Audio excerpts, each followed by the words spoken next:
This afternoon you were tidying up the closet while I sat outside pretending to be perfectly calm. My fingers tapped the phone, but my heart pounded wildly, for I suddenly remembered a quiet little secret. Inside the shirt drawer, behind stacks of old towels, beneath a gift box from the Lunar New Year before last, lay a small plastic bag, nondescript and tiny, sitting there silently as if nothing were amiss. I called it my secret stash, my rainy day fund, just in case life got tight and I needed to scramble for odds and ends, to buy coffee, snacks, or drinks for a night out, or every now and then to nurture a dream like buying a new monitor. I was lost in my daydreams when I heard your voice from the kitchen. Honey, hey, what exactly is this little bag? I sprang up like a spring hit by an electric shock. My face wore a bright smile, but my soul had already fled. Our home suddenly transformed into a courtroom. On one side stood the judge, my wife. On the other, the defendant. The incriminating evidence lay neatly on the table, while I stood there, sweat pouring down in rivulets. Oh, my secret stash, how on earth did you find it? I hid you even more carefully than the gifts I gave when we were newlyweds. You lay dormant for months, known to no one, so why on this very day did you suddenly shine as bright as a falling star? Oh, my secret stash, how did you uncover it? Now I wonder, how can I explain this in a way that sounds morally upright? I could claim I was saving up to provide for the family, but inside it's just loose change meant for coffee dates with my closest buddies. You held the bag of cash, your eyes scanning it like a laser, asking ever so sweetly, yet dealing damage of the highest caliber. Explain yourself, dear, what is this fun that sounds so intriguing? Or are you secretly harboring dreams of living on your own?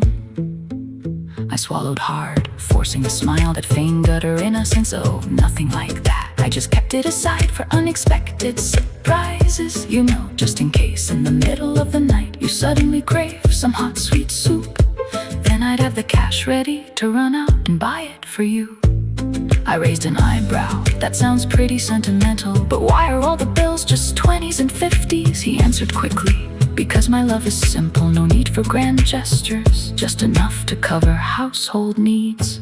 I opened it further and found a note he'd scribbled: headphone fund, soccer fund, lemon tea fund. I burst out laughing, then turned to read it aloud. Wait, what kind of family fund consists entirely of your hobbies? Seeing this, he knew there was no point in stalling, so he sat down and confessed his sins quite sincerely.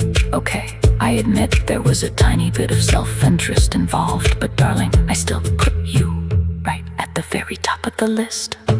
One person secretly sets up a private bank, the other discovers it gently, yet with a sting. The more he talks, the more he tries to spin it. The more I listen, the harder I have to fight back laughter. Oh, my little secret stash, how on earth did you find it?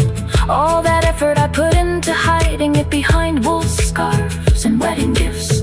I thought this time I'd quietly nurture my grand ambitions, but who knew I'd be caught red-handed before I even spent a dime. Oh, my little secret stash, how on earth did you find it? Now I stand here feeling like I'm in a crime drama. The only difference is the weapon is just a few small bills, and the culprit is a husband wearing a look of exaggerated innocence. You're pretty clever, aren't you? Setting up your own private fund? Well, I've been studying family risk management. What kind of risks? The risk of running out of cash for my morning coffee, and the mental crisis that ensues if I miss out on soccer. And what about this line, emergency sale shopping fund?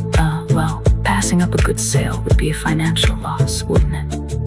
And the Saturday night buddies fund, that's simply the maintenance cost for my soft social capital. And finally, the self-preservation fund for when the wife gets angry. Oh, this is actually very realistic. Every time you get mad, I need to buy you bubble tea. If I haven't prepared in advance, I'm practically sleeping in the doghouse. You really think ahead, don't you? To have such a capable wife, a man needs to know how to survive. Alright then, from now on, that secret stash gets handed over to the public treasury. So, will I still be allowed to request an allowance based on a set quota? That depends entirely on your attitude. Yes, my beautiful darling, I hereby make a full and honest declaration